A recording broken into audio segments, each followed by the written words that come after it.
ರುಚಿಕರವಾದ ಮೆಂತ್ಯ ಸೊಪ್ಪಿನ ಪಲ್ಯವನ್ನು ಹೇಗೆ ಮಾಡೋದು ಅಂತ ತೋರಿಸ್ಕೊಡ್ತೀನಿ ಬನ್ನಿ. ಒಂದು ಪಾತ್ರೆ ತಗೊಳ್ಳಿ. ಪಾತ್ರೆಗೆ 2 ಟೇಬಲ್ ಸ್ಪೂನ್ ಎಣ್ಣೆ ಹಾಕಿ, ಎಣ್ಣೆ ಕಾದ ನಂತರ ಸಣ್ಣದಾಗಿ ಕಟ್ ಮಾಡಿಕೊಂಡಿರುವಂಥ ಈರುಳ್ಳಿಯನ್ನು ಹಾಕಿ ಫ್ರೈ ಮಾಡಿ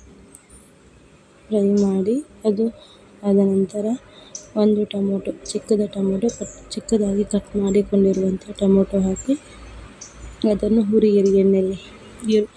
ಈರುಳ್ಳಿ ಮತ್ತು ಟೊಮೊಟೊ ಚೆನ್ನಾಗಿ ಫ್ರೈ ಆಗಬೇಕು. ನೋಡಿ, ಈರುಳ್ಳಿ ಮತ್ತು ಟೊಮೊಟೊ ಫ್ರೈ ಆದ ನಂತರ ಅರ್ಧ ಟೀ ಸ್ಪೂನ್ ಅರಿಶಿನ ಹಾಕಿ ಹುರಿಯಿರಿ ಎಣ್ಣೆಯಲ್ಲಿ. ಅದಕ್ಕೆ ರುಚಿಗೆ ತಕ್ಕಷ್ಟು ಉಪ್ಪನ್ನು ಸೇರಿಸಿ 10 ನಿಮಿಷ ನೆನೆಸಿ ಇಟ್ಟಿರುವಂಥ ತೊಗರಿ ಬೇಳೆಯನ್ನು ಚೆನ್ನಾಗಿ ತೊಳೆದು ಹಾಕಿ ಸ್ವಲ್ಪ ನೀರು ಹಾಕಿ ಮಿಕ್ಸ್ ಮಾಡಿ ಅದನ್ನು ಬೇಯಲು ಬಿಡಿ. ಮುಚ್ಚಳ ಮುಚ್ಚಿ ಬೇಯಲು ಬಿಡಬೇಕು ಸ್ವಲ್ಪ ಹೊತ್ತು. ನೋಡಿ, ಈ ಥರ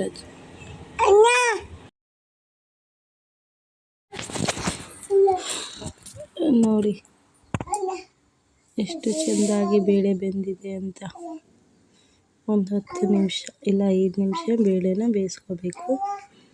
ಅದಕ್ಕೆ 1 ಟೇಬಲ್ ಸ್ಪೂನ್ ಖಾರ ಪುಡಿ, ಅಚ್ಚ ಖಾರದ ಪುಡಿಯನ್ನು ಹಾಕಿ ಮಿಕ್ಸ್ ಮಾಡಿ.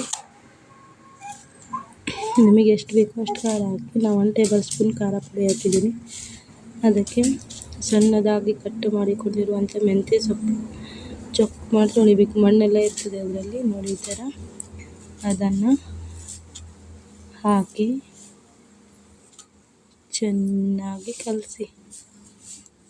ಮೆಂತ್ಯ ಸೊಪ್ಪು ಮತ್ತು ಬೇಳೆ, ಈರುಳ್ಳಿ ಎಲ್ಲ ಮಿಕ್ಸ್ ಆಗಬೇಕು. ಚೆನ್ನಾಗಿ ಕಲಸಿ. ನೋಡಿ, ಈ ಥರ ಒಂದು 5 ನಿಮಿಷ ಬೇಯಿಸಿ. ಹೆಲ್ತಿಗಂತೂ ತುಂಬಾ ಒಳ್ಳೆಯದು ಮೆಂತ್ಯ ಸೊಪ್ಪು ಕಹಿ ಇರ್ತದೆಯಲ್ಲ, ಮೇಲೆ ಕಾಯಿ ತುರಿ ಹಾಕಿ ಚೆನ್ನಾಗಿ ಕಲಸಿ. ಅನ್ನಕ್ಕೆ, ಚಪಾತಿ, ರೋಟಿ ಬರೀ ಮೆಂತ್ಯ ಸೊಪ್ಪು ಕಹಿ ಆಗ್ತದೆಯಲ್ಲ, ಅದಕ್ಕೆ ಬೇಳೆ ಹಾಕಿ ಮಾಡ್ಕೊಡ್ಬೇಕು.